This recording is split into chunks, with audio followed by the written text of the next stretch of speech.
mesa.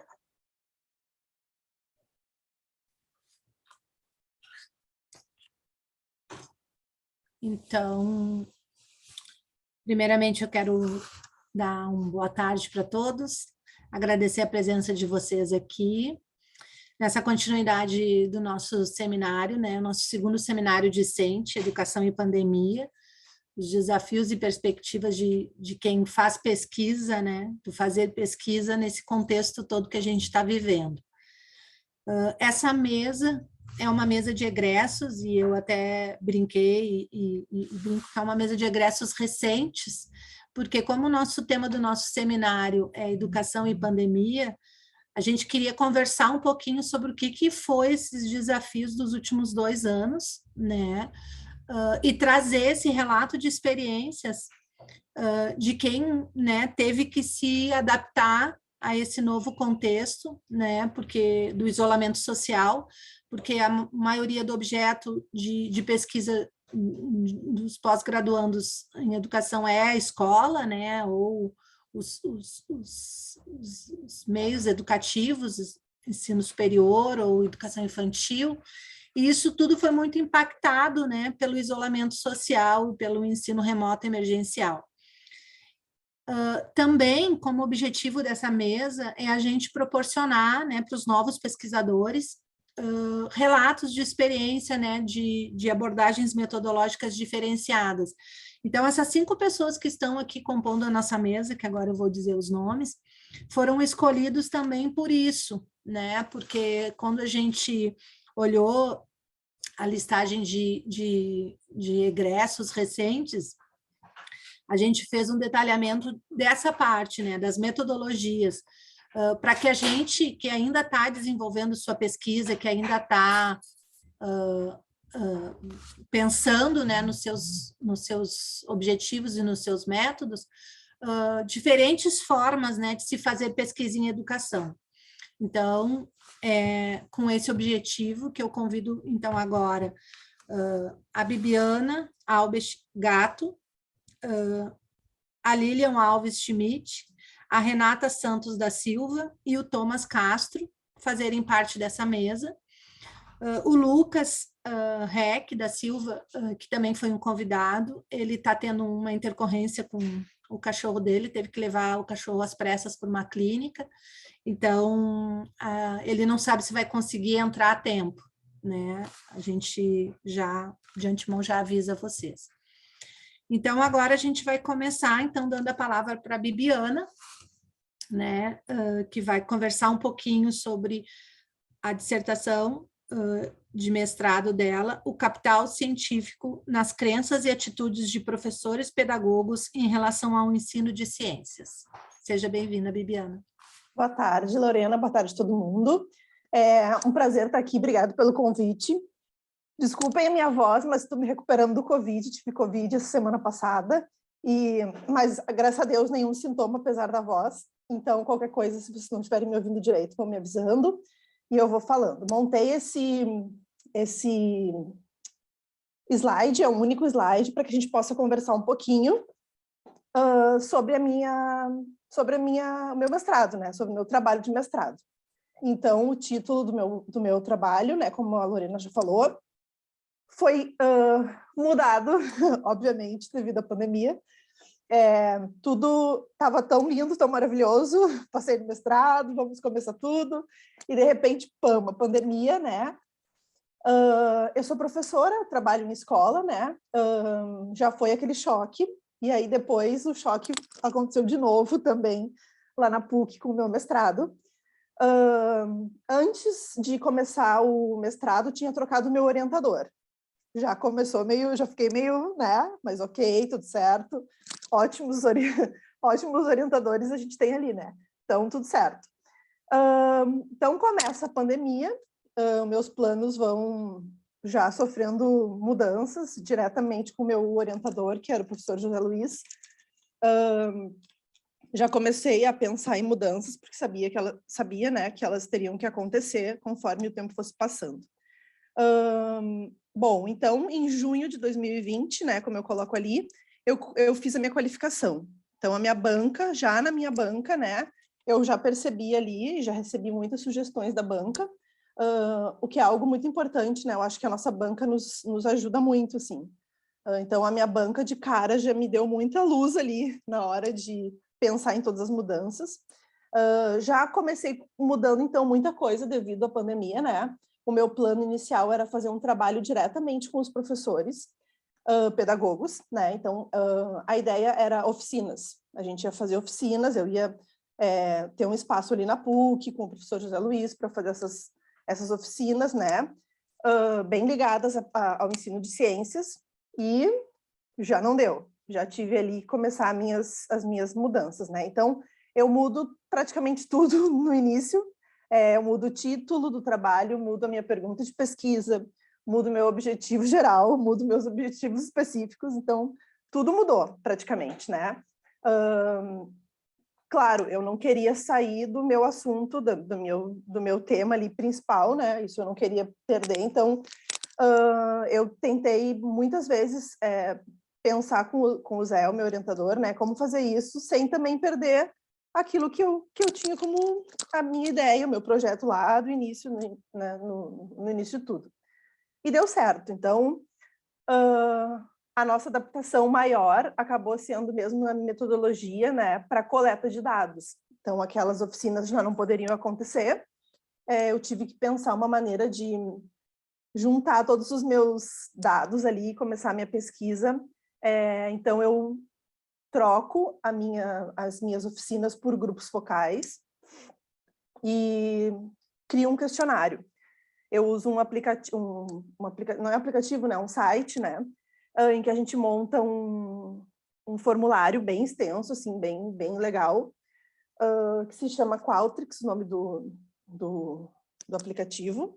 E é a partir daí que, então, eu começo conhecendo as pessoas que vão trabalhar comigo, né? Então, eu parto desse questionário, eu passo esse questionário para as professoras e professores, né? Eram todas mulheres. Acabaram que todas foram mulheres, né? Passo esse questionário para elas e no final desse questionário eu deixo um convite para que elas se interessassem, né, participar desses grupos focais e formar esses grupos focais comigo. Tudo foi virtual, eu não tive nada presencial, não tinha como, estava lá no auge, assim, não tinha como encontrar ninguém, né, então foi tudo virtual. Tive bastante pessoas no início que toparam participar do grupo focal, mas depois, conforme a demanda dessas professoras também foi mudando, isso também influenciou no meu trabalho. Então, muitas acabaram, Viviana, não vou poder, porque, sei lá, mudou meu horário, tô em casa com muita demanda, não vou conseguir participar. Então, até nisso, né, eu tinha pensado em fazer no mínimo 3 grupos e só pude fazer 2, só deu para montar 2 grupos. E a partir desses grupos focais aí, então, eu começo a juntar mais elementos para minha pesquisa. Eu acredito que tenha dado, assim, tudo certo, né, perante a tudo que eu fui enfrentando ali, porque não dependia só de mim, dependia também dessas pessoas que estavam participando comigo, porque mesmo eu tendo trocado a minha ideia principal ali, né, de fazer as oficinas, que eu precisava das pessoas, mesmo com os questionários e com os grupos focais, eu também precisava das pessoas. Então, foi uma prática que eu escolhi em fazer ali, né, que eu, dependendo das pessoas, tinha que... ficava tensa, assim, né, sempre pensando, não vai dar, não vou conseguir, imagina se não vai ninguém, não entra ninguém lá no meu grupo focal, mas deu tudo certo. O questionário já me trouxe muita informação, é um questionário bem extenso que eu crio nesse trabalho, né? Já me dá muita base para minha pesquisa e os grupos focais só fortificaram, assim, as minhas informações e o contexto todo da minha pesquisa.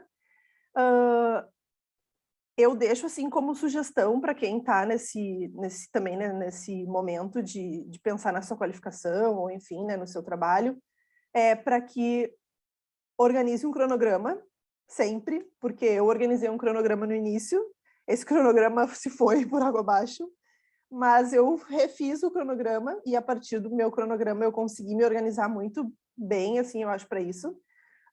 eu tinha uma demanda de sala de aula muito grande, muito grande. Então, além da pandemia, a minha demanda de sala de aula, na pandemia, ela aumentou, apesar de não ter horas, né, de aula, mas eu ficava em casa e as horas, né, eram imensas, assim. Então, o cronograma me ajudou muito, muito na minha organização e as orientações frequentes. Eu acho que tudo isso é muito importante, assim. Eu ia atrás do meu orientador, eu tinha que ficar atrás dele. Muitas dúvidas surgiam, né, por causa da pandemia, então eu pensava numa coisa, daí às vezes ele tinha que me dar uma luz, Bibiana, isso não pode acontecer, a gente está em pandemia, não vai acontecer, não tem como. Aí eu, é verdade, então penso outra coisa. Então eu acho que ter esse apoio também é muito importante. Não era só eu, né, nessa demanda aí de qualificação e de defesa depois, né, e pandemia, mas eu acho que eu deixo como sugestão, como dica, né, dá para dizer assim, a ideia de montar uma organização, um cronograma, e de correr atrás mesmo do seu orientador, ficar em cima do orientador, e ele também, se puder, né, ficar em cima, porque a gente não consegue fazer esse trabalho sozinho, assim, eu acho que é bem uma rede, assim, né, todo mundo se envolve. Até hoje eu sou do grupo, a Gabi, acho que a Gabi que está aqui também, né, a gente é do grupo de pesquisa do professor Zé, e então a gente está sempre junto, é uma rede, né, eu acho que um trabalho mesmo sendo o meu trabalho ali como mestranda, ele é uma rede tem uma rede de apoio, assim, por trás dele. Não sei se ficou claro como foi meu processo, se precisa alguma outra informação, eu fico à disposição. Bibiana, tá muito claro, assim, tá, né, teus desafios nessa circunstância, né, de desenvolvendo a pesquisa, mas eu queria que tu falasse só um pouquinho mais, assim, da banca de qualificação que tu disseste, porque eu tenho acompanhado, assim, vários colegas, e eu também estou às vésperas da minha, mas justamente por isso, assim, porque muitas vezes o pessoal tem muito receio, né, da banca e se vai dar certo, o que vai não ser. E tu trouxeste um ponto positivo com relação à banca de qualificação. Então, se tu falasse só mais um pouquinho sobre isso, assim, sobre o que foi a banca de qualificação para ti e, né, como isso contribuiu para a tua pesquisa, como tu disseste, que a partir da banca tu teve que mudar, né, muita coisa. Então, como é que Claro. foi isso para ti, assim? Uhum. Então, a minha banca, ela era composta por dois professores, o professor João, do mestrado de Ciências, Educação e Ciências, Matemática. Educação e Ciência Matemática. E o João Bernardes, né?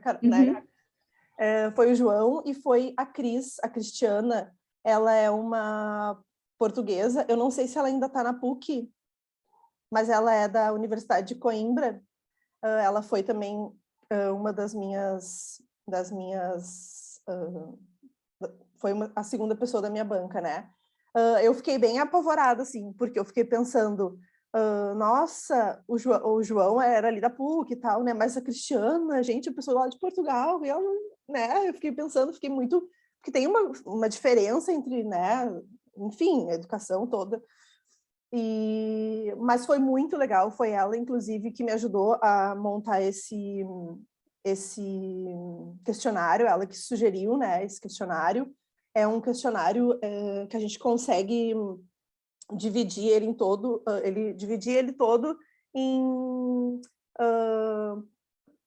em pontos específicos, assim, que tu quer pesquisar. Não é tipo um Google formulário, um Forms, né, um Google Formulários ali. Eu consigo separar sessões, até que hoje a gente já consegue fazer isso também, né, no Google, mas ele é um questionário bem específico que me ajudou muito, assim. Então, eu me senti muito confortável, acho que isso é importante a gente pensar, né? A banca, ela acaba te dando muita troca muito ali na banca, né? Então, é ali que tu tem um momento para ti. A qualificação foi ótima, assim, eu tava morrendo de medo, assim, fiquei meio, né, muito tensa e tal. mas é ali que tu consegue trocar com as pessoas que estão ali, né, para te, não é para te avaliar só, né, mas também para te ajudar. Então, eles me ajudaram bastante, assim, eu tive uma troca muito grande com eles. Então, acho que um ponto importante da minha pesquisa foi, sim, a minha qualificação, né, dali poder ver que, tem uma saída, né, não vai ser ali porque eles me falaram alguma coisa, de repente, que eu vou, não vai dar certo, né? Porque a gente fica pensando muito nisso. A gente vai chegar lá, a banca vai dizer, não vai dar isso aí, nananana. Mas não, né? É ali que tu vai dando aqueles estalos ali, tu vai percebendo, não, posso fazer isso, não, posso fazer aquilo. E eles te sugerem muitas coisas, assim, eles me sugeriram muitas coisas, que eu acho que foi isso que me ajudou bastante também na organização, assim, depois disso.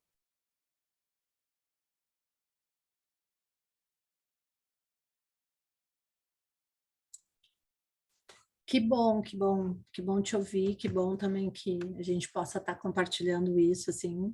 Eu costumo sempre dizer que a banca de qualificação, como o próprio nome já diz, ela vem para qualificar, né? Então, é óbvio que a escolha das pessoas que vão compor essa mesa fazem uma diferença, mas a gente tem que ir com o coração aberto, assim, né? Porque a gente é muito apegado à pesquisa, minha pesquisa, né? Então, ouvir que as coisas não estão tão claras ou que precisam ser alteradas, às vezes dói um pouquinho, mas a qualificação é para isso, né? Bibiana, por enquanto a gente te agradece, assim, mas né, no final a gente vai abrir para o pessoal fazer perguntas também, então fica por aí que daqui a pouco a gente conversa mais um pouquinho. Eu que agradeço. Qualquer coisa me chama aí. Então, agora eu vou chamar a Renata Santos da Silva, né, que defendeu o seu doutorado recentemente, e com o tema A Escola Apropriada, o título, né, da tese, A Escola Apropriada como Agência de Transformação Intercultural. Ai, desculpa, estou lendo errado. Estava lendo a do Lucas. Da desesperança à esperança de inserção social da criança imigrante no novo lar, o papel da escola. Tu e o Lucas falaram sobre imigração, né? Então, Renata, fique à vontade. Boa tarde, todos e todas. Como a Lorena falou, me chamo Renata, eu defendi a minha tese no dia 29 de junho de 2021, né? Está quase fazendo um ano. E eu tive literalmente que desapegar da pesquisa que eu qualifiquei, né? O meu trabalho ele foi feito no ano de 2020 e 2021.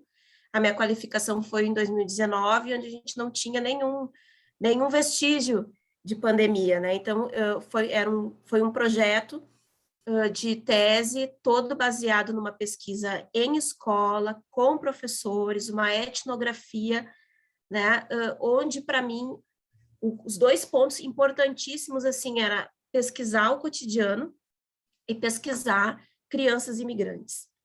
Então, quando na situação da pandemia, né, eu tive que desapegar de tudo, assim, porque imagina uma pesquisa com crianças na escola, todos os termos de consentimento, envio à plataforma Brasil, enfim, a própria comitê de científico da PUC. Então, todo este trabalho que eu estava apegada, porque realmente é um trabalho que dá trabalho, eu tive que, de alguma maneira, fazer o luto disso e partir para o novo. E esse novo eu não sabia muito bem o que era, né? Mas eu tinha esses dois pontos que para mim eram importantíssimos, que era trabalhar, então, com a criança imigrante o cotidiano. Vou pedir para passando. Pode ir passando. Acho que é tu que está passando, Lorena? É.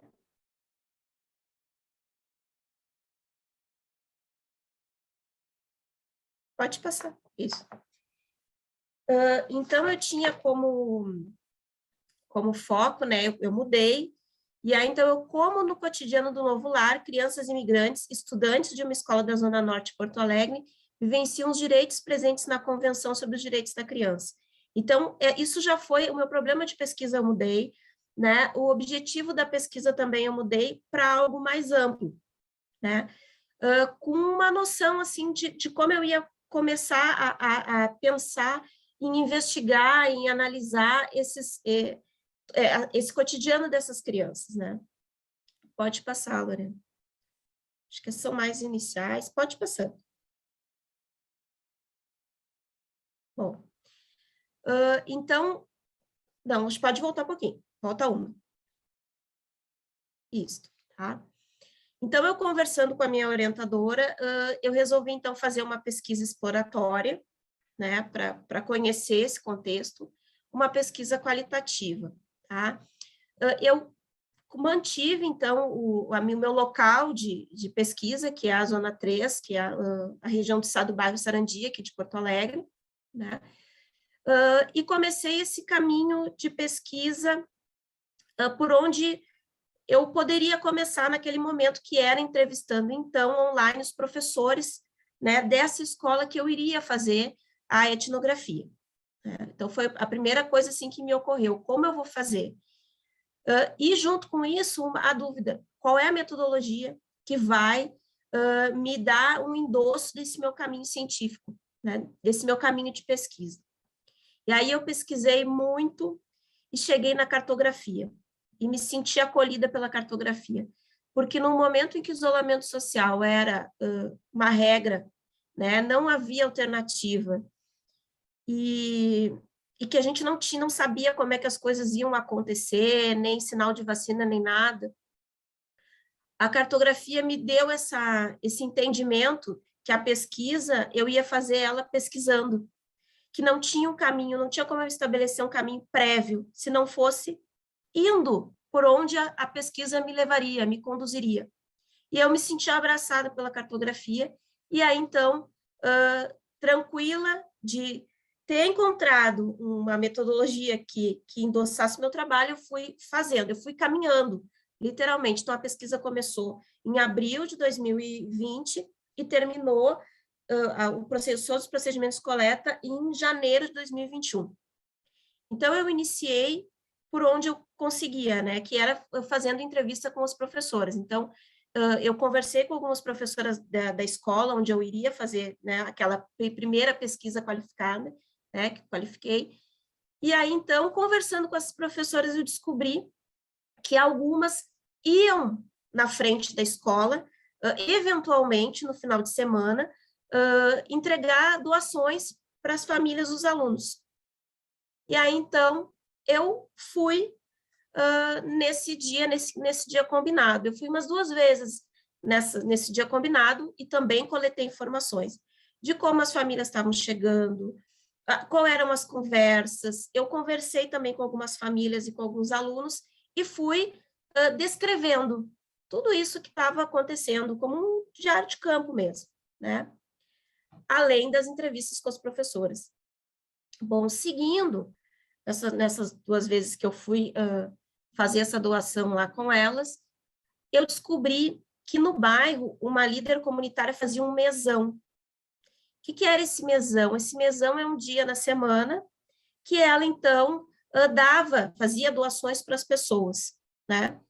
E aí, então, eu entrei em contato com ela e fui no mesão, né? Com máscara, com distanciamento, dentro daquela possibilidade do local, porque as pessoas, elas não tinham muita... essa questão do distanciamento lá não era uma possibilidade, visto que muitas pessoas moravam na mesma casa, e tudo isso, então, foi, de alguma maneira, material de pesquisa. As coisas que eu vi, a dificuldade de manter, porque eu queria, de alguma maneira, saber sobre os direitos das crianças, e ver a dificuldade e a impossibilidade de manter o distanciamento, todas essas coisas que estavam acontecendo com as crianças e com as famílias, era material de pesquisa e também falava sobre os direitos, né, que essas crianças estavam podendo ter nesse momento. E aí, então, eu fui observando, eu fui algumas vezes no mesão, eu observei, e aí, então, depois que eu fui ao mesão e que as pessoas conseguiam, já me conheciam de alguma maneira, é que eu consegui, então, fazer algumas entrevistas com algumas famílias. Então, tudo isso demorou 10 meses, assim, para acontecer, tá? Então, eu fiz a entrevista, então, com professores de 3 escolas dessa Zona 3, tá? Aqui são nomes fictícios e nomes, Escola Municipal Cisane Beller, a Escola Marielle Franco, Escola Argélia Laia, porque são imigrantes haitianos e venezuelanos, então eu quis fazer uma referência a mulheres importantes desses países, né? Sendo que o Mesão é um movimento extremamente feminino, né, de ajuda das mulheres, e aí então eu quis fazer essa referência, né? E com os alunos, então, dessa escola, da Escola Suzane Melero, no bairro Nossa Senhora de Guadalupe, que foi os nomes que eu preferi dar. Pode passar, Lu. Né? Toda a questão ética, né, de pesquisa com crianças, né?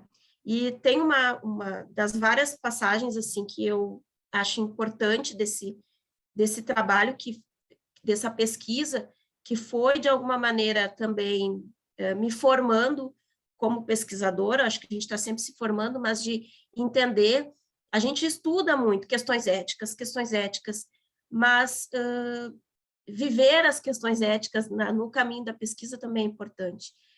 E teve um momento, uma vez que eu fui lá e que eu estava conversando com as crianças, e eu me senti constrangida de dizer qualquer coisa ou de perguntar qualquer coisa. Né? No momento que eu chegaram as doações, e as crianças e as famílias, então, eu me senti constrangida de solicitar a atenção delas, num momento em que pegar as coisas eram mais importante, pegar a roupa, pegar a comida, pegar o calçado. Então, essa dimensão da pesquisa com criança, da possibilidade de perguntar para as crianças e para as famílias, nessas situações que eu vivenciei lá no Mesão, principalmente, abriram muito mais meu entendimento sobre o que é, então, questão ética em pesquisa e e pesquisa com crianças, né? Até que ponto e como pesquisar com crianças e conversar com elas, né? E que tem alguns momentos que você não precisa perguntar nada, é só realmente, de fato, observar, porque as respostas, elas estão ali, né? E foi um momento muito rico, assim, apesar de doloroso, enfim, de me deslocar do meu lugar, né? Foi um aprendizado. Pode passar, Lorena. Né? Então, como eu estava falando para vocês, então, em abril e maio, eu comecei entrevistas com os professores e fui, então, fazendo esse caminho rizomático, como diz a cartografia, até janeiro de 2021, tá? Quando eu terminei, então, porque me senti satisfeita com todo esse caminho, com toda essa trajetória que eu percorri, me senti satisfeita no sentido de coleta de informações para a construção da tese. Lorena, se puder passar. Né? Então, na entrevista com os professores, o que eu consegui, então, dentro da análise de conteúdo, pensar em 3 categorias, então, 3 categorias que foram emergentes dessa fala dos professores, né? É a negligência da instituição escola, as repercussões do racismo e da xenofobia no ambiente escolar e as estratégias individuais dos professores. Então, dentro das entrevistas, eu consegui eleger essas 3 categorias, né? Consegui, de alguma maneira, sintetizar essas 3 categorias. Pode passar. Depois, então, no Mesão, acho que volta um pouquinho. No Mesão, então, dentro da análise de conteúdo, de tudo que eu consegui fazer as minhas anotações dentro do campo, né, eu consegui perceber, então, situações de privação vivenciadas pelas crianças e uma rede solidária organizada pelas mulheres. Tá? A gente pode passar, Lorena. E depois, então, do questionário estruturado, que precisou ser traduzido, eu traduzi o questionário, né, para o creole e para o espanhol, né, para que as famílias tivessem, então, mais fluência, né, muitos não quiseram realizar o questionário ali comigo, pediram para levar para casa, eles levaram o questionário, depois me entregaram, enfim, alguns questionários com desenhos das crianças, né, mas esse material do desenho das crianças eu não coloquei na tese, não considerei para a tese. Tá? Então, o que eu consegui ver, então, emergir dessas entrevistas foi o contexto familiar e os impactos na vida das crianças e a migração para o Brasil em busca de um novo lar. Podemos seguir, né? E aí, então, eu dividi o trabalho, né, em categoria desesperança e situações de privação de direitos vividos pelas crianças imigrantes no novo lar, com 2 subcategorias, que é contexto familiar e os impactos na vida das crianças, e situações de privação vivenciadas pelas crianças. E quais eram os direitos, então, mais comprometidos, né? Então, de acordo com a Convenção dos Direitos da Criança, o artigo 2, artigo 6, artigo 18, 24 e 27, e de acordo com o ECA, artigo 7 e artigo 11. Podemos passar. Né? Então, ali, os direitos, né, que eu vi que estavam mais fragilizados dentro daquele contexto, né, é o compromisso do Estado em assegurar os direitos da criança, né, assistência adequada aos pais e a oferta de serviços e cuidados às crianças, e o direito de acesso ao sistema de saúde, tratamento e recuperação. Em relação ao ECA, proteção à vida e à saúde mediante políticas públicas e garantia de atendimento no SUS. Seguindo.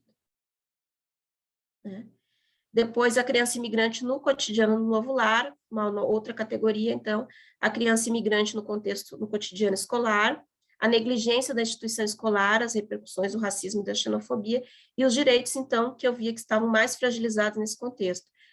Segundo a Convenção dos Direitos da Criança, o artigo 8, artigo 13 e artigo 28, e de acordo com o ECA, artigos 54 e 58. Acho que mais para frente. Ou eu botei de novo. Pode ir passando. Bom. E aí, então, vamos voltar um pouquinho. Né, de posse, assim, de toda essa análise, né, eu tratei as informações com análise de conteúdo, e de todo esse caminho, né, eu cheguei à seguinte tese, né, que no cotidiano do novo lar, a criança imigrante e a sua família sofrem com a falta de assistência social por parte do Estado e na escola. Situações de racismo e xenofobia se somam à invisibilidade social da criança, demonstrando a ineficiência das políticas educacionais que propõem o direito de uma educação para todos. A esperança que motiva os processos migratórios também possui expectativas sobre a escola, que não tem atuado para a inserção, acolhimento e proteção das crianças imigrantes, quando não atende às demandas de seus direitos ou os atende de maneira insuficiente. Os docentes vivem também a desesperança e buscam de maneira solitária estratégias para sua prática, visto que não encontram na instituição ou na política educacional um efetivo respaldo para a inserção social da criança imigrante. Pode passar, Lani. E aí, então, eu faço alguns apontamentos, né, sobre o papel da escola, né, que a esperança no novo lar também carrega as expectativas das famílias e das crianças de um futuro melhor através da escola. Isso foi muito, muito forte dentro das análises a todo o momento, tanto no mesão, quanto nas entrevistas, que não eram um contato direto com a escola, eu pude saber coisas da escola, eu pude saber expectativas dessas famílias em relação à escola, dos motivos da migração para o Brasil, dos lugares que essas pessoas passaram antes de chegar aqui em Porto Alegre, lá no bairro Nossa Senhora de Guadalupe. Eu arrisco a dizer hoje que se eu tivesse feito uma pesquisa na escola, com as crianças, eu saberia algumas coisas, sim. Mas esse caminho, que não foi o que eu propus, mas foi o que aconteceu, e que dele eu tive que me desconstruir, porque às vezes a gente acha que vai faz nosso projeto qualificado, só que acontecem coisas.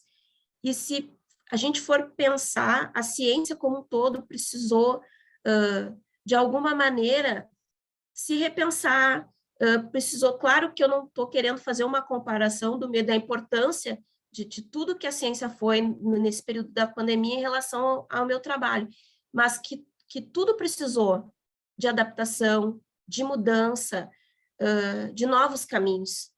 E por que não por que a tese não teria sido impactada por isso também? Né? Enfim, Então, eu segui esse caminho que eu confesso que inicialmente eu não sabia como fazer, porque eu não tinha contato, nunca tive contato com a cartografia, fui ter na situação da tese, que não é um procedimento assim tão rígido, você vai lá, vai fazer isso, vai coletar seus dados assim, assim, assim, assim. Mas foi encantador porque ele foi um caminho que eu fui descobrindo com as possibilidades do campo. Me senti satisfeita, porque às vezes a gente não se sente muito satisfeita em como a gente coletou os dados, mas eu me senti bem satisfeita com essas 3 nuances, assim, de informações que eu consegui coletar. E é isso, gente. Eu acho que, né, agora, depois disso, de tudo isso que eu vivi dentro da escola, numa pesquisa que faz inferências para uma escola que no momento estava fechada, mas foi uma maneira também de pesquisar a escola, né? E aí, alguns apontamentos que eu consegui, assim, fazer, né? O processo de acolhimento dos alunos também passa pelo processo de acolhimento das famílias, né? E a escola precisa entender a sua identidade multicultural e tomar essa diversidade como fonte de recurso. Né? E aí, então, eu encerro, né? Acho que foi mais ou menos isso. Depois, quem quiser me fazer mais perguntas, enfim. Eu acho que é isso, Lorena, que eu separei, assim.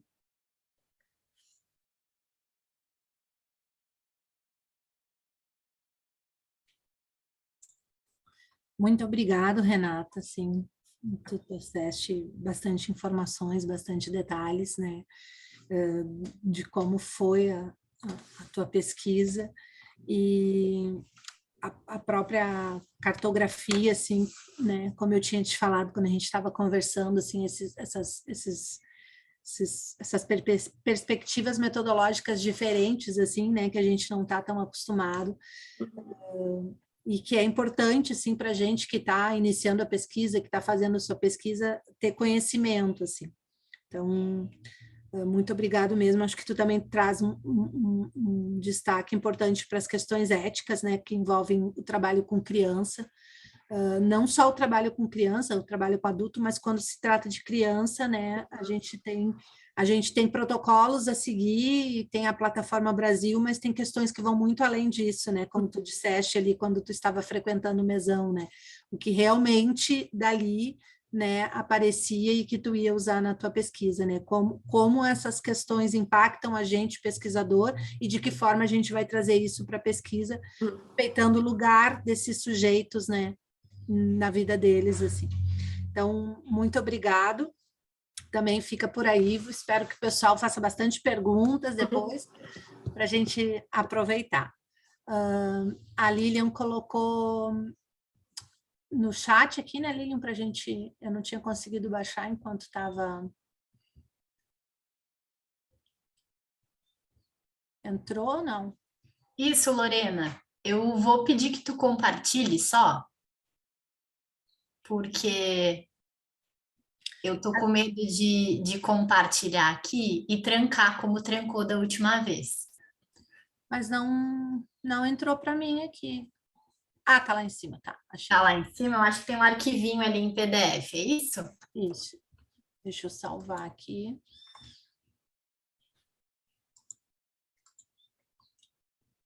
Então...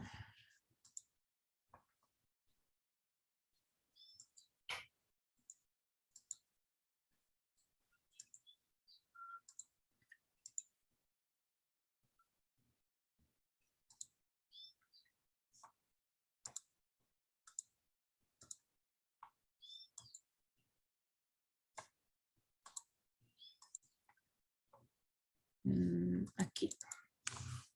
Tô abrindo.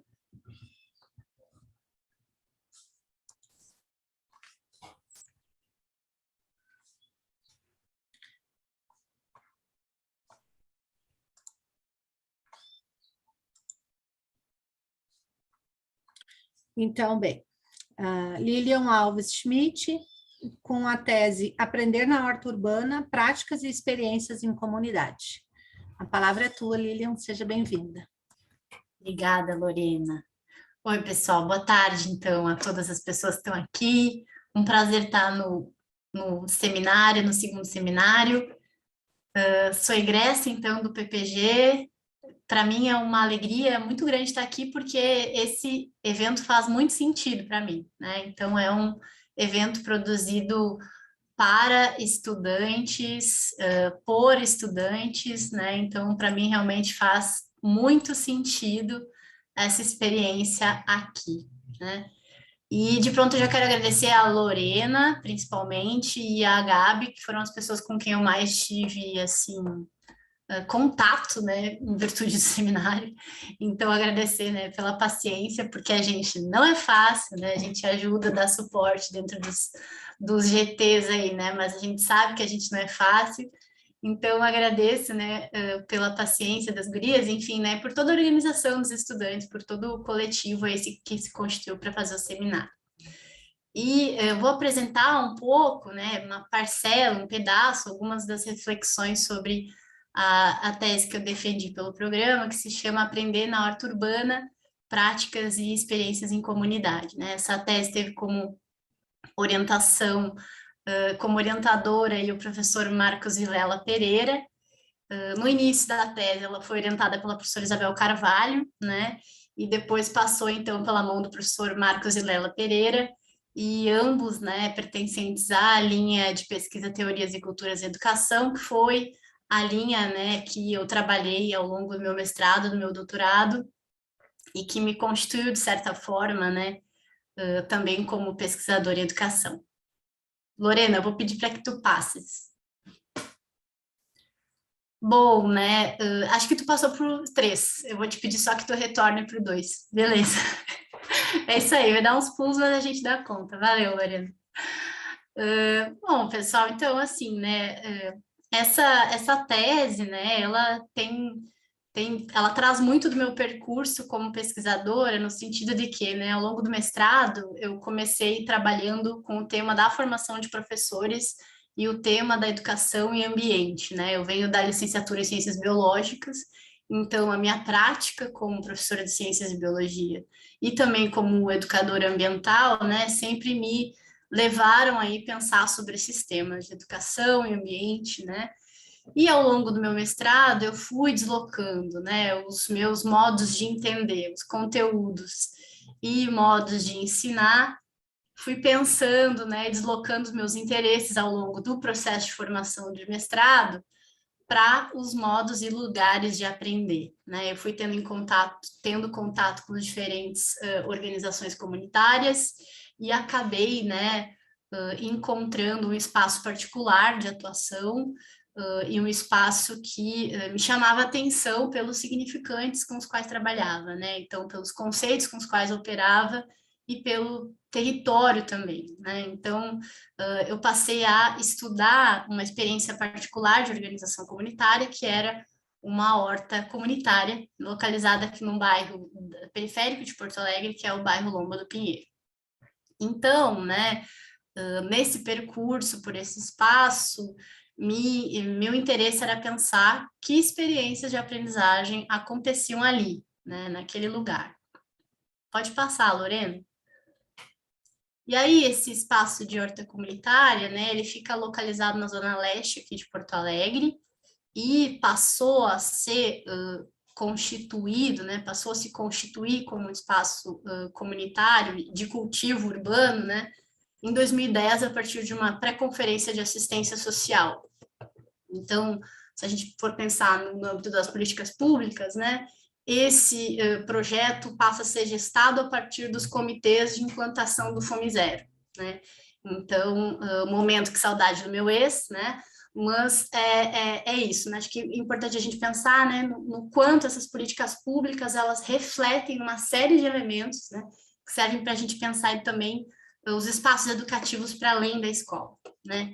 Então, nesse momento, né, de pré-conferência de assistência social, foi que a horta comunitária da Lomba do Pinheiro foi começando a ser gestada, né?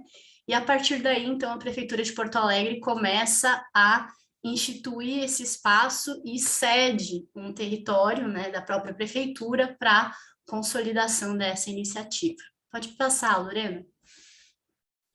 Então, nesse espaço, né, comunitário, acontece uma série de práticas, né, práticas que têm a ver com o cultivo a partir do manejo agroecológico, práticas de cuidado, né, com o solo, manutenção de plantas matrizes, produção de mudas, comercialização de mudas com fins que são aí de sustentação dessa própria iniciativa, compostagem, produção de alimentos, né, para as pessoas que são vinculadas à iniciativa, oficinas que têm a ver aí com cuidados em saúde, oficinas sobre dengue, sobre medicações fitoterápicas a partir da listagem do SUS, e atividades também que englobam, né, a rede de escolas municipais, principalmente ali do território da Lomba do Pinheiro.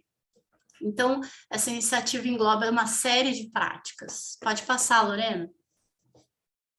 E aí o objetivo da tese, então, foi conhecer essas experiências de aprendizagem e dar visibilidade a essa história, né, contar também essa história, entendendo esse espaço como um lugar de aprendizagem, né, e também refletir e problematizar sobre essas experiências a partir da narrativa de um grupo de mulheres aprendizes. Pode passar, Lorena.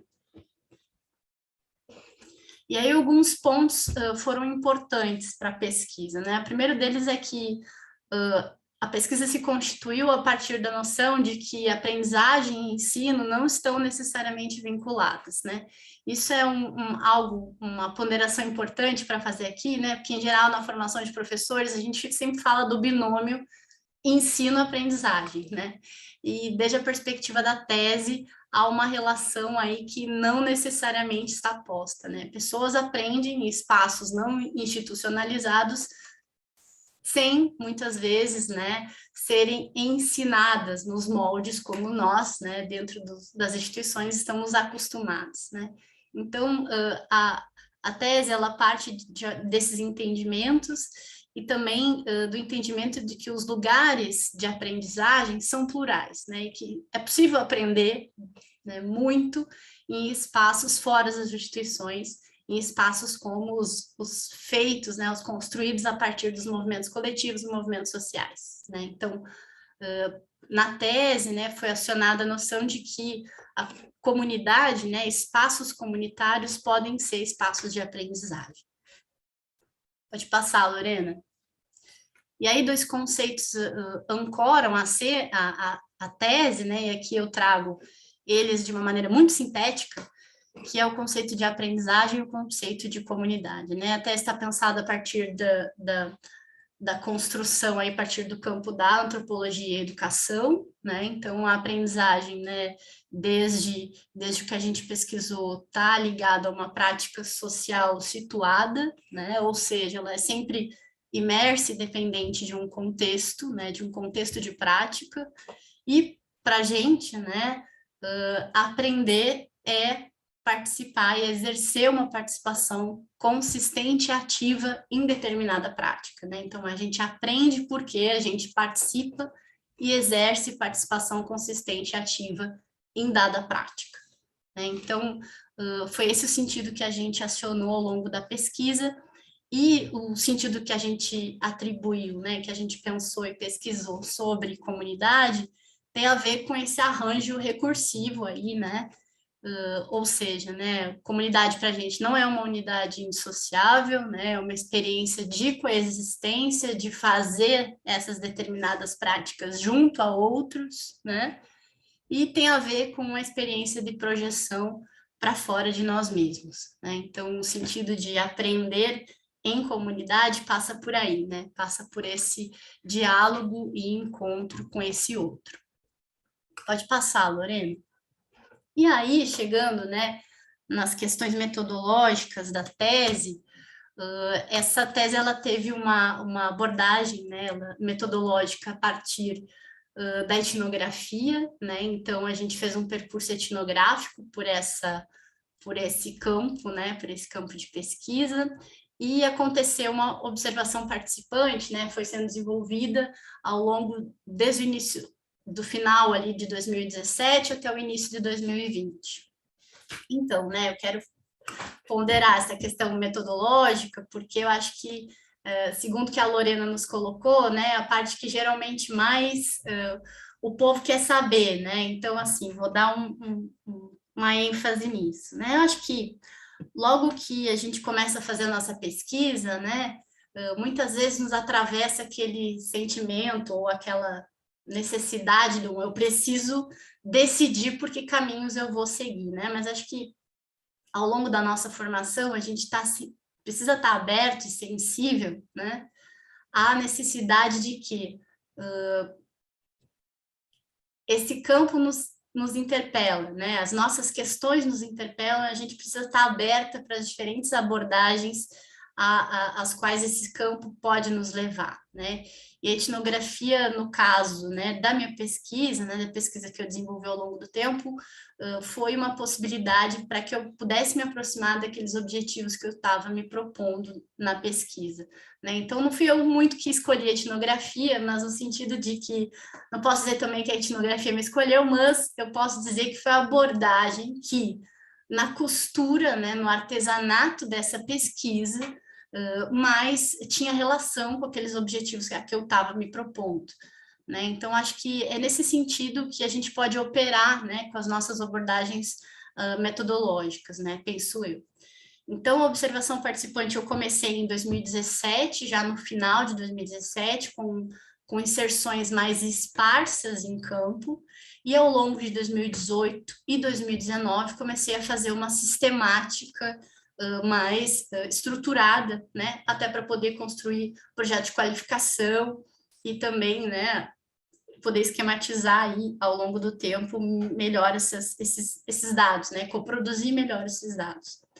E o período de observação participante, ele foi até ali o iniciozinho, né, janeiro de 2020, né, então a observação participante para mim, né, ao longo do tempo, fui produzindo aí os registros no diário de campo, a partir das falas cotidianas, das cenas, das descrições de situação de aprendizagem, e aí preciso contar para vocês que não tem nada de luxo, né, é caderninho mesmo, milhões de caderninhos com aquilo que a gente é interpelado em campo, né, eu sou, né, nessa experiência de pesquisa, né, o caderno era o lugar de registro para o que eu estava ali vivenciando em campo, né, e a partir, né, dessa coprodução, então, né, e eu vou falar sempre no sentido de coproduzir os dados e não de coletar os dados, porque a partir da abordagem etnográfica é isso, né, a gente não coleta, a gente coproduz com os nossos interlocutores os dados da pesquisa, né? Então, nesse sentido, depois, né, da construção em campo, somos todos interpelados, então, pela pandemia, né? Então, para mim, a experiência da pandemia, ela chega num segundo momento de elaboração da pesquisa, que é o momento em que ainda eu precisava realizar as entrevistas, né? Então, eu já tinha feito toda a minha inserção em campo, já tinha entrevistado duas pessoas do grupo que eu havia mapeado, né? Mas ainda faltavam 3 pessoas com as quais eu gostaria de dialogar. Pode passar, Lorena.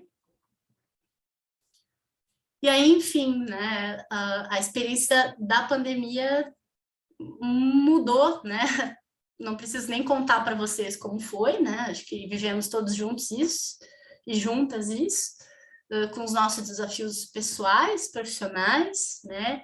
E foi um momento de muita dificuldade, de diferentes ordens, né? Em termos políticos, microsociais, macrosociais, enfim, né? A gente pode pensar nas dificuldades em diferentes escalas, mas em termos da pesquisa, né? A minha dificuldade foi realmente de realizar essas 3 entrevistas, né? Então, ainda assim, foram possíveis, né? Acabou que a gente optou pelo formato de construção através de entrevistas que se deram online, via plataforma Google Meet. E aí é preciso ponderar que, né? Isso tem implicações, né? Então, principalmente, né? E isso eu pondero na tese também. Eu acho que é importante a gente trazer isso para a tese, descrever o que, né, de implicações esse formato traz, né, dentro de uma pesquisa, por exemplo, de abordagem etnográfica, mas foi o jeito que foi possível para aquele momento, né? Não foi possível uma outra abordagem, né? Então, nesse grupo de 5 aprendizes, né, de 5 aprendizes, 2 foram entrevistadas, né, ainda no tempo pré-pandemia, e 3 delas foram entrevistadas via plataforma Google Meet. E aí, então, né, essa entrevista foi gravada, depois transcrita, né? Eu acho que existe todo um percurso aí de construção de ética em pesquisa, onde as transcrições foram devolvidas a essas entrevistadas puderam, então, ter acesso a essas transcrições, puderam fazer apontamentos, reconfigurar, muitas vezes, algumas falas com as quais já não concordavam, queriam reformular, né? Então, toda essa negociação com o campo, ela foi possível, né? Em virtude dessa ferramenta, né? Então, acho que é importante a gente trazer, né, essas dimensões. Mas sim, né, muita dificuldade, né? Para mim foi assim como a Renata traz, né? Foi um momento de elaboração mesmo, né? A gente sempre ouve e a gente sempre pensa que, bem, os rumos da pesquisa, né? A gente quer controlar muitas vezes, né? A gente tem essa necessidade de, puxa, vou fazer tantas entrevistas, mas não, né? A realidade é muito mais complexa do que isso.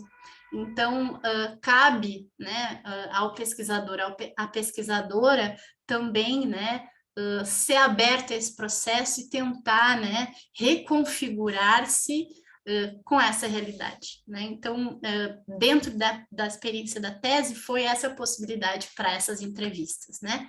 E ainda assim, essas entrevistas tiveram muitas potências, né? Foi um momento de encontro, ainda bem, porque o vínculo já havia sido formado, né, na fase de campo, né? Então eu tive essa facilidade, então eram sujeitos, eram mulheres que eu já conhecia, que eu já tinha construído um vínculo, né? E por isso também, né, a facilidade em termos de acesso a essas entrevistadas. E esses encontros, então, geraram um material que foi também muito importante para a construção a posteriori das categorias. Lorena, pode passar. E aí eu chego, né, nessas 3 categorias, a primeira delas, aprender a participar das experiências, das aprendizagens políticas, né, onde eu falo especificamente das construções, né, dessas aprendizes a partir do que aprenderam sobre, né, em termos políticos nessa experiência. A segunda categoria, a exposição como modo de conhecer, das aprendizagens pelas experiências sensíveis, onde essas entrevistadas me contam um pouco sobre o que aprenderam, né, em termos das experiências sensíveis nesse coletivo, e aprender como fazer das aprendizagens técnicas, né? Onde, então, eu faço um inventário de como é possível aprender as técnicas de agricultura urbana dentro desse espaço, né? A partir ou não, né? Também de expedientes de ensino ou de outros tantos expedientes que ali foram possíveis. Então, de certa forma, né? A tese faz esse inventário de processos de aprendizagem que acontece nesse espaço e que tem como sujeitos aí, né, jovens e adultos, né, tanto a partir do olhar da pesquisadora, através dos dados do diário de campo, mas também contando com as vozes dessas entrevistadas. Pode passar, Lorena. E como considerações, né, claro que aqui a gente faz um sobrevoo, né, sobre a tese, mas a gente vai voando, assim. Depois fiquem à vontade para fazer perguntas, enfim. Então, algumas considerações, né? Ao final da tese, ao final de todo o processo, né? Onde é que ponto a gente pode chegar, né? O entendimento de que aprender nesse espaço particular, né, tem a ver com um exercício que é político, interpretativo e também sensível. e que implicou, né, a todos os envolvidos o desenvolvimento de uma série de aprendizagens que estão para além da questão propriamente técnica do cultivo, né, mas aprendizagens que envolvem o vir a ser comunidade, né, a capacidade de produzir com o outro, né, produzir experiência junto a outros. Pode passar, Lorena. Então, aprender na horta urbana, né, ou seja, nessa experiência de ser comunidade, tem a ver com desenvolver habilidades em termos do cultivo de plantas no modo agroecológico, e aqui eu estou falando de uma realidade, né, na periferia de Porto Alegre, onde cultivar o alimento é sim algo bem significativo, principalmente no momento que nós vivemos, né, que é um momento em que muitas pessoas no nosso país façam fome, né, ou estão na condição de insegurança alimentar, né, mas aprender na horta urbana também tem a ver com desenvolver habilidades em termos de abertura ao outro, de diálogo e de capacidade de negociação e de uma capacidade reflexiva em relação à complexidade do que é viver em sociedade a partir de uma lógica aí que abarque a pluralidade, né? Que abarque aí a disparidade entre os sujeitos, que é algo também que a gente está bem necessitado, né? Então, pode passar, Lorena. Então, experiências, né, como das hortas urbanas comunitárias, né, desse particular espaço que eu acabei tendo como caso na tese, parecem aí implicar na criação de possibilidades para a vida a partir de conexões, né? Então, é possível aprender nesse tipo de espaço a agir em correspondência, como aponta aí o Tim Ingold, né, que foi um antropólogo aí que eu acabei trabalhando na tese. Então, espaços, né, comunitários, espaços dos movimentos sociais podem nos ensinar muito sobre ser com o outro, ser junto a outros, né? E principalmente a restabelecer capacidades coletivas de pensar, imaginar e criar esse novo mundo que a gente tanto deseja e que a gente tanto tem necessidade, né, de colocar em funcionamento, né? Então, penso que a contribuição da tese passa por dar visibilidade a um particular espaço, né, de produção comunitária, mas também passa por tensionar, né, a reapropriação dessa certa capacidade de inteligência coletiva nesse contexto que nos coloca sempre numa lógica de competição e de individualismos, né? Então, acho que é isso. Lorena, pode passar aí, tem as referências da apresentação, e no último slide tem aí, né, as imagens, né, da tese, do artigo, de um ensaio que saiu agora da reunião da Antropologia e Ciência e Tecnologia também, onde eu falo um pouco da tese, e aí também o pessoal pode procurar, caso se interesse, queira ler um pouco mais, aprofundar a leitura sobre a tese. Um abraço, fico à disposição.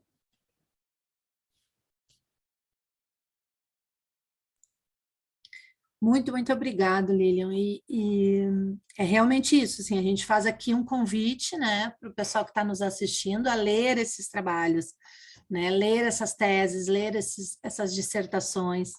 Eu tô fazendo o doutorado, né, estou entrando no 3º ano, e eu tenho lido muitas teses, a tese da Lilian e da Renata foram 2 que eu li também de outros colegas que terminaram recentemente, inclusive a gente teve as 3 indicações para o prêmio CAPES, né, e teve a da Gabi Perufo também, que é uma tese deliciosa de ler, porque a Gabi faz um texto corrido, assim, muito fluido, muito gostoso, e foge um pouco, né, a da Lilian também, ela tem uma estrutura diferente, assim, mas a da Gabi, ela é um texto único, assim, né? Então, se a gente estiver procurando objetivos, metodologia, tem que ler toda a tese para achar. Não vai ir lá no índice, clicar e encontrar, porque isso é muito legal, assim, porque a gente vê outras formas, né, de produção desse tipo de material e a gente se desprende um pouco, né, daqueles padrões, assim. Então, é muito legal de estar lendo esses trabalhos.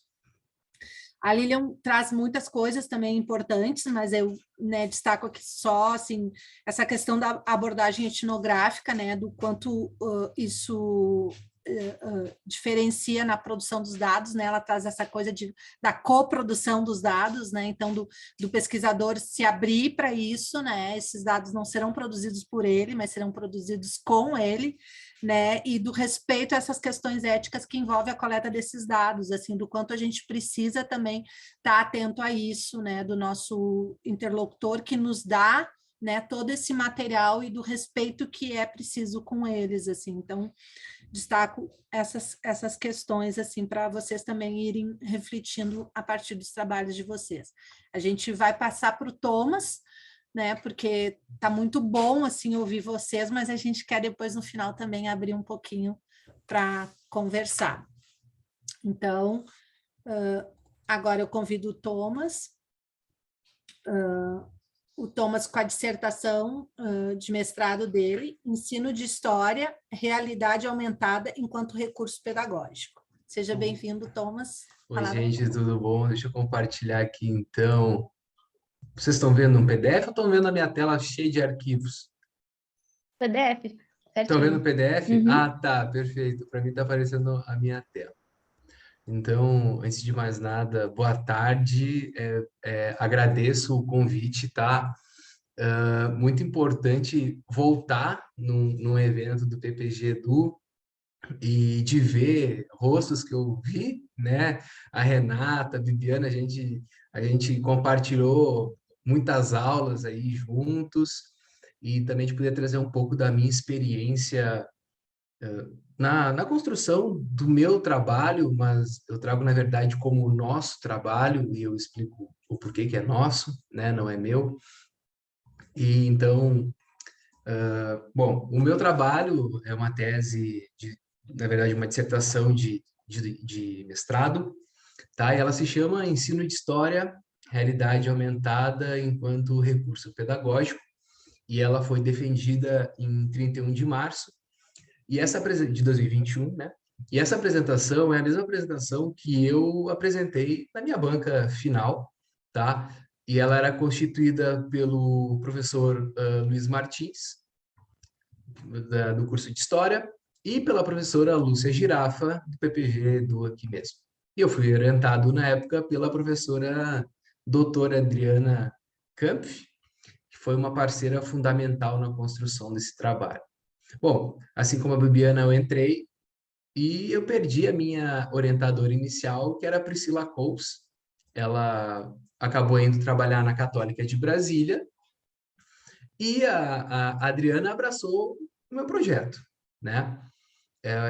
Eu tive a sorte de ter encaminhado o pré-projeto e esse pré-projeto ele foi aprovado e ele se manteve enquanto meu projeto, tá? Obviamente, ele sofreu alguns detalhamentos com relação à metodologia, mas, de forma geral, o meu tema é o mesmo. Então, eu entrei propondo essa relação entre tecnologias digitais, ensino, formação de professores e, nesse caso em específico, o ensino de história, tá? Então, eu me chamo Thomas Castro e esse slide ele já não está mais valendo. Essa é a grande verdade, porque eu já não atuo mais em sala de aula como professor de história. Hoje eu atuo na Ânima Educação, né, uma holding de universidades. Eu sou o gestor do núcleo de competências digitais da instituição e esse trabalho ele abriu essa porta para mim. Essa é a grande verdade. Eu hoje atuo como formador de professores.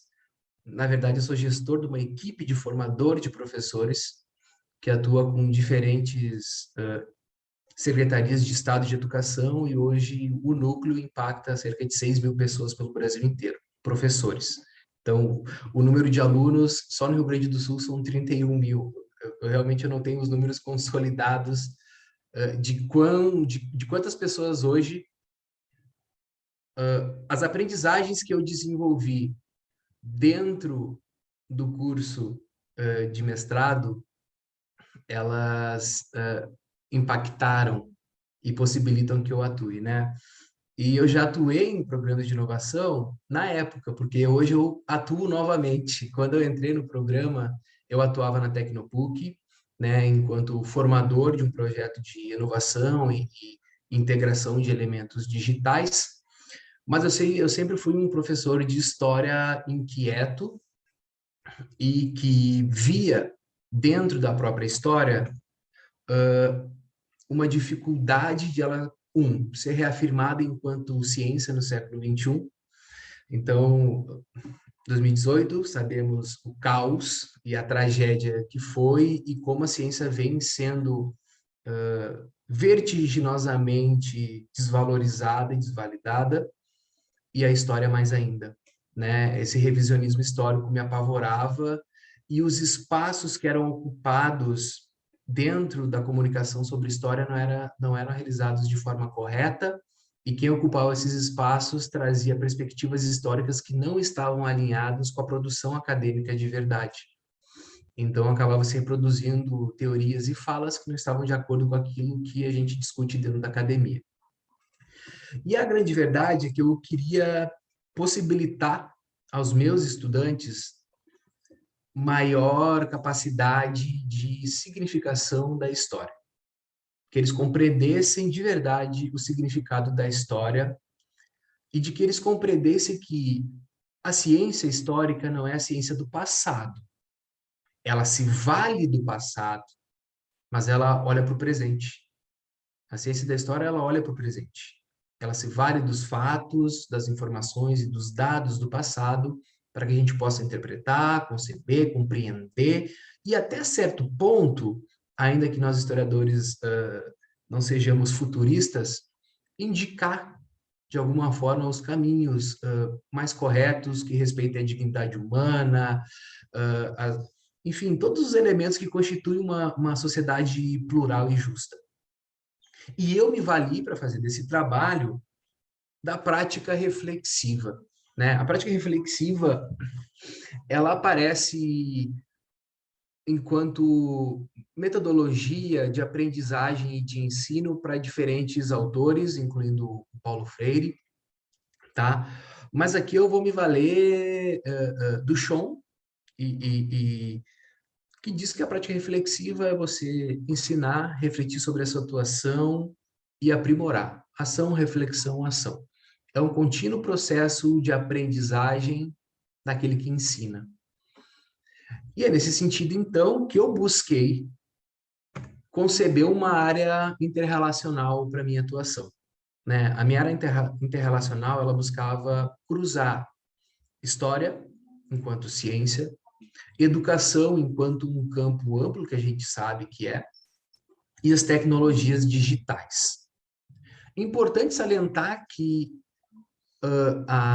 a ideia desse trabalho, ela começa antes da pandemia e da virada de chave para o ensino remoto emergencial e para as políticas que vieram no sentido de promover, ainda que de forma falha, a garantia de educação por parte dos estudantes.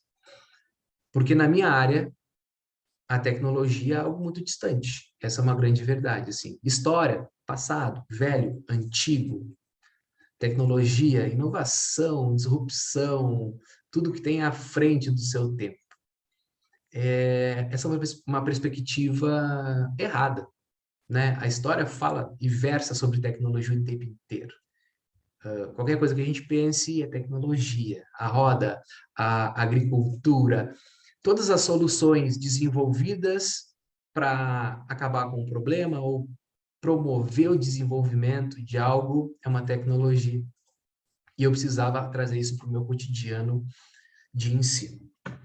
Foi nesse sentido, então, que eu elenquei uma tecnologia digital específica chamada realidade aumentada. Talvez você já tenha experiência com Pokémon Go ou com outro tipo de aplicativo de interação, mas é aquela tecnologia que ela insere, por meio do seu smartphone, um elemento digital no mundo real, né? Então, você vê pela sua tela um elemento digital do mundo real.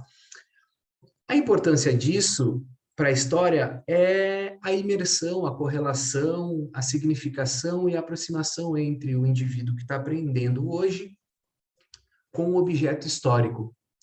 Aí eu vou me valer muito da fala da Renata de... Eu, professor de História, entro numa escola pública da Zona Norte de Porto Alegre, eu sou da Zona Norte de Porto Alegre, eu falo, tá, então eu vou explicar o Egito para vocês. As pirâmides são grandiosas, elas foram construídas de tal forma, mas o meu aluno, ele tá no Sarandino, Leopoldina, do Rubem Berta, eles não conseguem ainda compreender e conceber, por exemplo, essa imagem da pirâmide, o elemento da pirâmide. Eles não conseguem conceber uma armadura medieval, ainda que isso esteja intrínseco na cultura popular, na cultura pop, ela não é tensionada para aprendizagem. Então, eu precisava trazer esses elementos para dentro da sala de aula, e eu me vali do fato de que, isso ainda antes da pandemia, em situações de escolas mais vulneráveis, eu via que sempre tinha celular na sala de aula. Tinha uns 2 ou 3, uns 4, em algumas escolas todo mundo tinha, a gente sabe como é que funciona a realidade, cada escola é uma escola, e eu comecei a me valer daquilo. Mas eu precisava entender como que os meus colegas, professores e professoras, lidavam com isso. Foi nesse sentido, então, e aqui tem os objetivos, né, gente? Identificar as potencialidades da realidade aumentada, né? E a grande jogada para mim foi assim, eu precisava dialogar e produzir junto dos meus. Quem eram os meus colegas professores. Então, a metodologia era uma metodologia de pesquisa ativa. Inicialmente, presencial, no formato de oficinas, num curso de extensão comunitária que seria realizado e certificado pela PUC. Tá? Para quem não, assim, geralmente a gente não tem o contato com os outros centros de pesquisa, mas dentro da PUC a gente tem um centro de pesquisa em realidade virtual, onde eles possuem laboratórios para experimentação, então eu ia me valer desse laboratório para realizar. Bom, não deu para acontecer, pois a gente sabe que a pandemia chegou e implicou nos nossos trabalhos, e eu precisei redimensionar o meu trabalho para que ele fosse feito de forma remota, por ensino à distância, dentro do Moodle da PUC, ainda enquanto um curso de extensão comunitária gratuita. E, obviamente, trazendo a prática reflexiva. Então, assim, como que eu trazia a prática reflexiva para os meus colegas e companheiros? Porque, assim, ainda que eu estivesse trazendo os elementos e lecionando, os espaços de encontro, que eram 4 encontros síncronos de 2 horas, eles eram espaços realmente para que eles se manifestassem sobre a sua prática, mas que também tensionassem a partir dos elementos que eu promovia. Aplicativos, recursos e toda e qualquer outra tecnologia digital que apresentasse realidade aumentada. Então, o curso teve 15 horas de atividade, síncronas e assíncronas, com materiais de aprofundamento, atividades avaliativas, tá? E o público que eu atendi eram de graduados, graduandos e professores e professoras que já atuavam em ensino de história. Eu tive 2 edições do curso. A primeira edição foi um caos, tá? Por um simples motivo. Ele foi aberto a nível nacional, tá? E eu tive 30 inscrições, sendo que eu tive 2 encontros e só 2 pessoas apareceram. Então, isso vai muito de encontro com o que estava acontecendo no momento.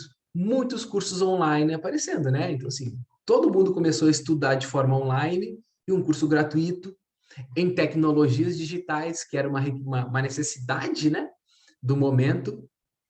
Parecia ser ótimo, mas não tive engajamento inicial, tá? Eu completei essa primeira formação e então eu acionei a minha rede dentro da própria PUC, externamente também, e obtive como resposta uma segunda edição, tá? E essa segunda edição ocorreu como planejado. E já vou falar especificamente sobre ela. Mas, por ser uma atividade imersiva de pesquisa ativa, ou seja, nesta pesquisa, na pesquisa ativa, a metodologia de pesquisa ativa, eu sou parte da pesquisa. É uma pesquisa que eu não posso me distanciar, eu tenho que estar imerso nela. E a pesquisa participante de prática reflexiva, eu atuava enquanto mediador, enquanto produtor de conhecimento junto dos meus pares, que eram esses professores, tá? E como que eu coletava as informações? Bom, a gente realizava um encontro síncrono, tratava da temática do encontro, depois eles tinham acesso a todo o material de aprofundamento de estudos, indicações de atividades, e no final de cada atividade, eles tinham um formulário para falar. Era um formulário orientado, com questões relativas à temática. Então, eu falei sobre inovação, falei sobre ensino de história, e depois falei especificamente sobre tecnologia da realidade aumentada. Então, eu estabeleci um encadeamento do macro ao micro, que ele acabou sendo contemplado durante as formações. Então, eu tive, na segunda edição, 49 inscritos, tá? 15 constituíram o meu corpo de análise. Por quê? Porque eles foram os concluintes do curso. Eu tive outros professores e professoras que, no decorrer, realizaram um encontro, apareceram em 2, mas não completaram toda a trajetória. E enquanto orientação da própria professora Adriana, falou assim, não, o teu corpus de análise são os concluintes, porque eles passaram por toda a trajetória e produziram todo o material que tu está utilizando na tua análise. E estabelecer essas três categorias de análise, então, que é educação no século XXI, ensino de história na era digital e realidade aumentada enquanto recurso pedagógico, tá?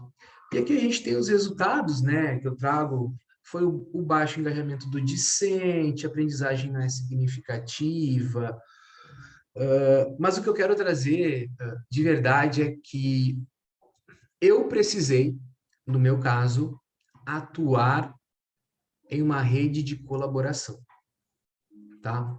Eu precisei fazer uma pesquisa em educação na qual eu não fiz sozinho.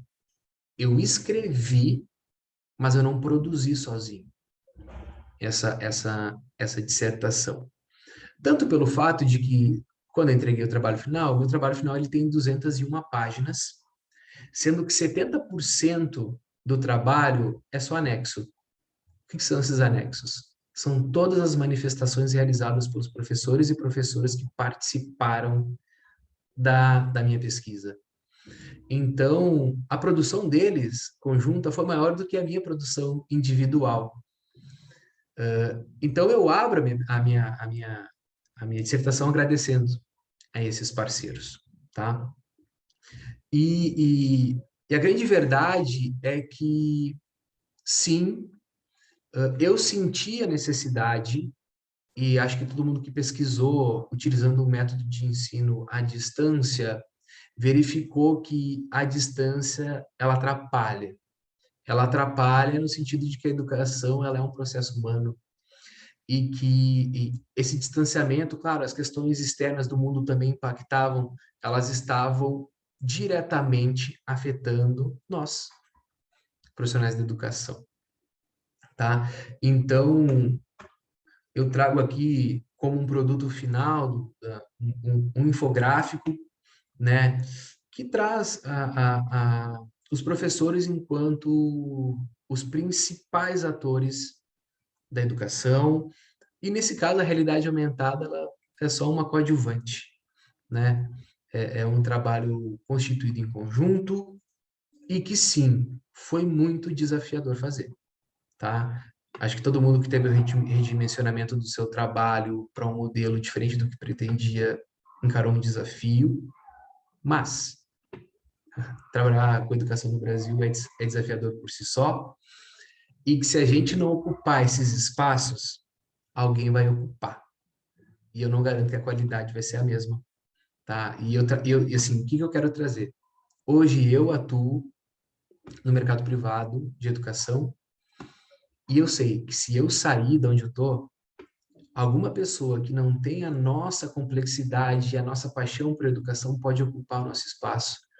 E o meu medo é 6.000 professores impactados por alguém que não reflete sobre educação, não entende a educação enquanto um objeto fundamental na construção da civilização, né? Então, é importante lembrar que esse trabalho abriu portas e acredito que vocês também devam ocupar espaços nessas instituições, tá? A gente sabe que essas instituições elas estão comprando a educação, isso é um fato, tá? Mas se a gente não ocupar, alguém vai. E vai ser com uma qualidade infinitamente menor do que a gente poderia fazer. E é isso, Lori.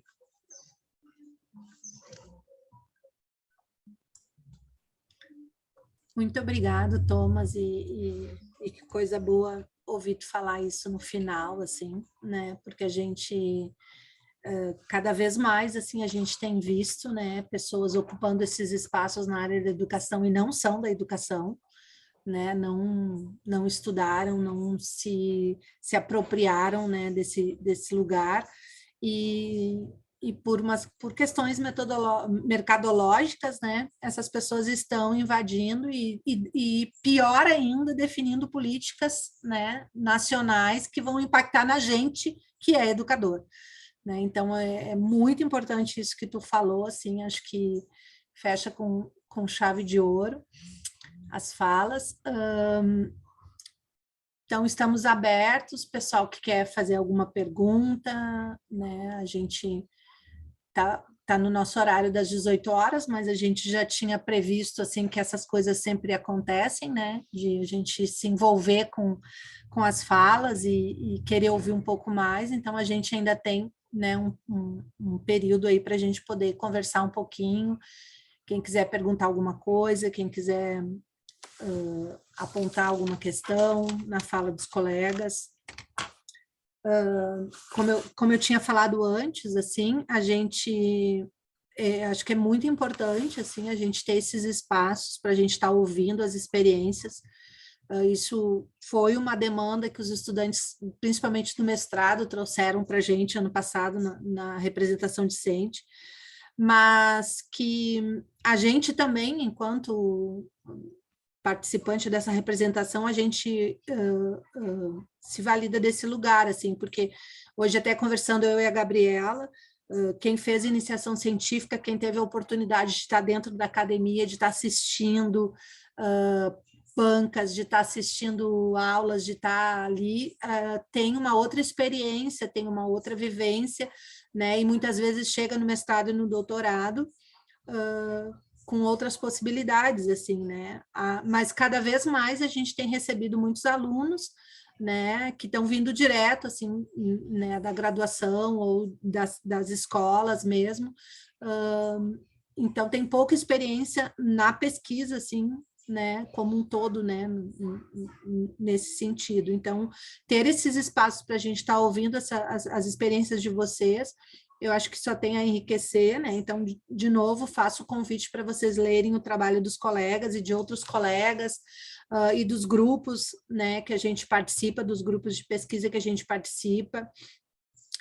Também está assistindo bancas de qualificação e de defesa é extremamente importante para a gente estar se alimentando dessas estratégias, desses recursos e aprendendo muito com quem já trilhou o caminho, esse árduo caminho, mas como na fala de vocês, assim, fica bem claro, assim, que é um caminho difícil, mas também não é impossível, né? A Lilian traz na fala dela, assim, que teve implicações dos tipos de abordagem, mas que a consciência de que foi isso que deu para fazer, foi isso que pode ser feito, E muitas vezes a gente, né, a gente pesquisador, a gente tem, eu até falei no início da minha fala, a gente tem aquela coisa, né, o meu projeto, a minha tese, e não é, né, e a gente precisa se desconstruir disso, não é, né, vocês todos trouxeram nas falas de vocês a questão de estar de rede, de grupo, a Bibiana trouxe isso, a Renata trouxe que fazer pesquisas é pesquisando que se faz pesquisa,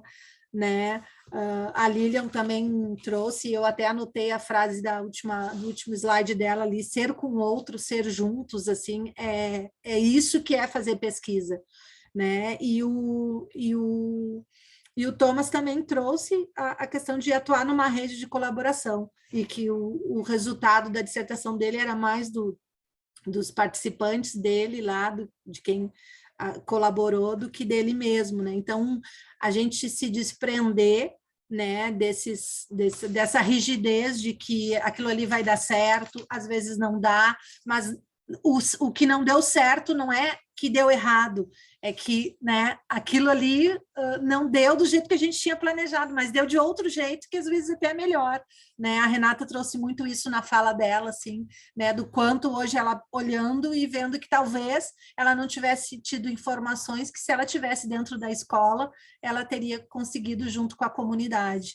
né? Essa questão da comunidade, das redes também, dessas comunidades aonde a gente vai, né? Desse campo para onde a gente vai, né? Muitas vezes a gente fica limitado a uma sala de aula, a um professor, a um grupo, a uma escola, mas e o que está no entorno disso tudo e que impacta dentro daquela sala de aula, dentro daquela escola, dentro daquele professor, né? Então, é muito além, né? Então, a gente está aberto ao processo de que a gente trilhou um caminho, a gente pensou um caminho, mas esse caminho pode não ser esse que a gente vai seguir, mas pode ser melhor ainda, né? Eu acho que é o grande ganho, assim, ouvindo as pesquisas de vocês, e que eu tenho certeza que os colegas que estão aqui também estão se apropriando dessas informações. Então, de novo, aí, alguém quer comentar, falar alguma coisa?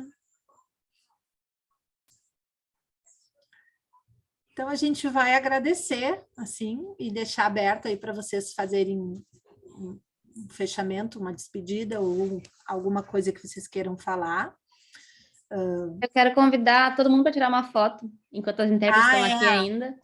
Eu vou botar na visão de galeria aqui. Eu vou pedir que quem está participando e está com a câmera fechada, se quiser abrir só para a gente tirar essa foto, e depois a gente bota no Instagram do evento.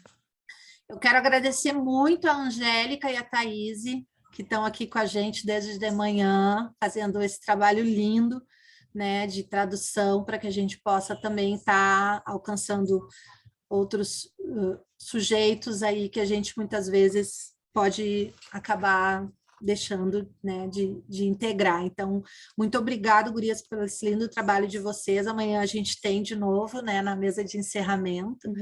Então, muito obrigado pela companhia aí e pelo trabalho que vocês fizeram. Nós que agradecemos aí a oportunidade e estamos aprendendo juntos. Obrigada. Que bom. Certamente. Então, eu vou contar até 13 e vou tirar um print aqui, tá? Então, façam seus sorrisos, cara de foto. 1, 2, 3 e... Agora eu vou copiar. Só deixa eu ver se eu consegui tirar certo. Perfeito. Ótimo. Então, obrigado, Bibiana, Renata, Lilian, Thomas. Foi um prazer mesmo vocês estarem aqui com a gente. Se quiserem se despedir, está aberto. Eu quero agradecer o convite, agradecer a presença de todos. E muito bom ver vocês aí, que eu não via há um tempão, né? A gente não se vê, a gente fala às vezes num grupo, mas vê, a gente não vê, né? Mesmo que seja virtualmente, já vale. Um beijão para todos. Eu também quero agradecer o convite, dizer que foi muito bom retornar à PUC e rever os colegas. Fábio, não te esconde, estou feliz de te ver também, né? E desse pessoal assim que fez parte assim do meu dia a dia há tanto tempo, né? São 7 anos de PUC, mestrado e doutorado, né? E que bom rever e estar de novo nessa, que não deixa de ser a nossa casa também, né? Também quero deixar um abraço para todos os colegas, para todas as colegas, dizer que é sempre um prazer estar aqui, né, para ressignificar a trajetória da gente, para trocar com os colegas e dizer, né, que, bem, a nossa comunidade, ela não se encerra dentro da PUC, né? Muitas vezes o suporte que é teórico, metodológico, enfim, a gente precisa buscar em outros espaços, muitas vezes, né? E dizer para os colegas também que isso é importante na construção da nossa trajetória, né? O trânsito por diferentes instituições. E eu falo isso, assim, muito pensando, né, na questão da construção metodológica da pesquisa, né? Muito precisei aí conversar com colegas do campo das ciências sociais, antropologia, em outras instituições, né? Então, é importante que a gente se permita também fazer esse trânsito. Porque, enfim, né, nós fazemos parte de uma instituição e que também tem seus limites, né, em muitos sentidos e suas potencialidades, né, e a nossa pesquisa aí pode nos levar para esses outros espaços e a pertencer a outras comunidades de prática que vão colaborar muito com a construção do nosso trabalho, né, para a construção do ferramental teórico e também metodológico do nosso trabalho. Então, que a gente possa se permitir também a esses trânsitos, né? Se permitir nessas andarilhagens, assim, né? E dizer que foi um prazer, agradecer de novo, né, a Lorena e a Gabi, que foram as pessoas com quem, né, mais entrei em contato, e dizer também, né, que assim como o Thomas, a Renata e a Viviana também ponderaram em relação à pesquisa ser sempre coletiva, né?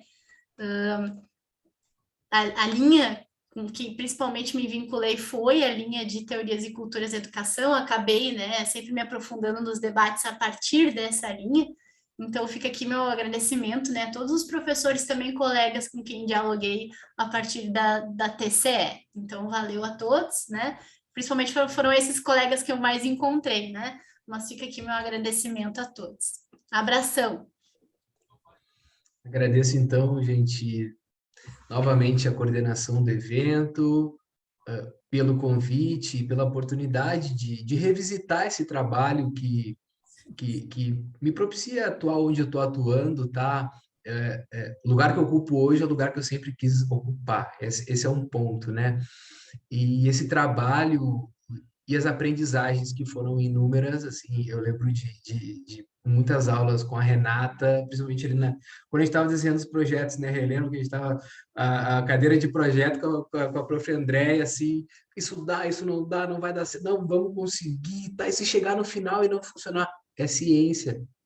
Se chegou no final e não conseguiu, é um resultado de pesquisa, né? Então, isso é fundamental.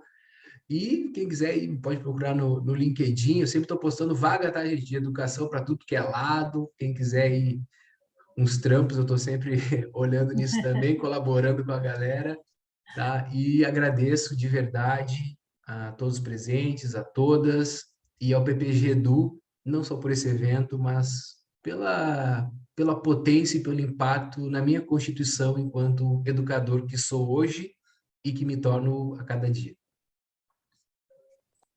Lorena, já que o Tomás puxou a brasa para as instituições privadas, né? Eu vou puxar um pouquinho a brasa para a educação pública, né? Então, fiquem de olho aí também nos editais para professores substitutos, visitantes, né? Que estão aí abrindo, né? Para mestrandos e doutorandos, né? Em diferentes etapas aí da sua formação.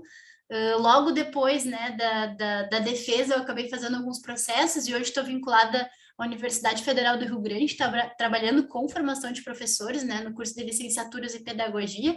Então, fiquem de olho os colegas, né, que porventura também desejem trabalhar, né, nas instituições públicas, tem alguma experiência dentro das instituições públicas. Então, fiquem aí, né, de olhos também nos editais, porque a universidade pública também precisa muito do nosso trabalho, né? Então, deixa aí esse chamado também para os colegas. Com certeza, com certeza. E agora, né, nesse pós-isolamento social, porque pós-pandemia não, né, mas pós-isolamento social, está abrindo muitos editais, inclusive a URGS acabou de ter um edital, né, inclusive para a área da educação, porque muitos professores nesse período se aposentaram, né, ou já estavam aposentados, mas se desligaram, então está aparecendo um monte de vaga. O Instituto Federal também está com concurso aberto, Unipampa está com concurso aberto, então está cheio de vaga aí, né? Gente, só alegria, muito obrigado mesmo, assim, né? Agradeço imensamente poder ter feito parte desse espaço, dessa mesa. Foi pensado com muito carinho. Amanhã a gente retoma nossas atividades a partir das 9 da manhã. A gente tem a segunda sessão de apresentação de trabalhos. Depois, às 11h15, a gente tem o lançamento dos livros do pessoal do PPG, que produziu livros, né, durante a pandemia. Então, a gente vai ter esse espaço para divulgação desses livros, desse material, que também é bem importante, algumas teses que viraram livros, né? À tarde, a gente vai ter uma mini assembleia, assim, né? A gente chama de mini, porque ela não vai ser na configuração de que uma assembleia de estudante deva ser, mas até a gente está começando a participar aí, a Associação de Pós-Graduandos da URGS está organizando a participação dos pós-graduandos do Rio Grande do Sul na Conferência Nacional de Pós-Graduação, que vai ter. Então, a gente já quer começar a levantar algumas demandas, né? Porque esse período aí de 2 anos a gente sofreu muitos impactos, quer dizer, nos últimos 4 anos a pesquisa, a pós-graduação tem sofrido muitos impactos, cortes e tudo mais. Então, a gente vai fazer essa mini assembleia amanhã, mas que a gente já fez algum levantamento prévio, né, nas inscrições de demandas com os estudantes. Então, a gente vai organizar assim mais para a gente estar também nesse espaço de coletividade, está construindo, assim, né, e podendo estar defendendo alguns interesses e algumas questões, mesmo que a gente daqui a pouco esteja saindo, a gente quer que esse espaço, né, e principalmente na área da educação, ele esteja fortificado, solidificado, para que outras pessoas possam estar acessando também, né, a pesquisa e a pós-graduação em educação. À tarde, daí, como encerramento, a gente tem uma mesa, daí, a última mesa de palestra com a professora Mariana Maggio, da Argentina, e a nossa querida ex-estudante, a egressa Jordana, que foi por um bom tempo representante discente, então, assim, muito dificilmente ninguém conheça ela, né? A Renata falou do tempo que ela está aqui, a Renata e eu esse ano estou fechando 10 anos de PUC, então eu conheço já um bom número de pessoas e professores que passaram por aqui, que continuam assim. Então, a gente vai ter a Jordana nessa mesa como egressa, falando sobre a educação superior e os desafios durante a pandemia. Certo? Obrigado, então, uma boa noite e a gente segue junto aí na luta. Tchau, tchau, até amanhã. Tchau, gente. Obrigado. Tchau. Tchau, boa noite.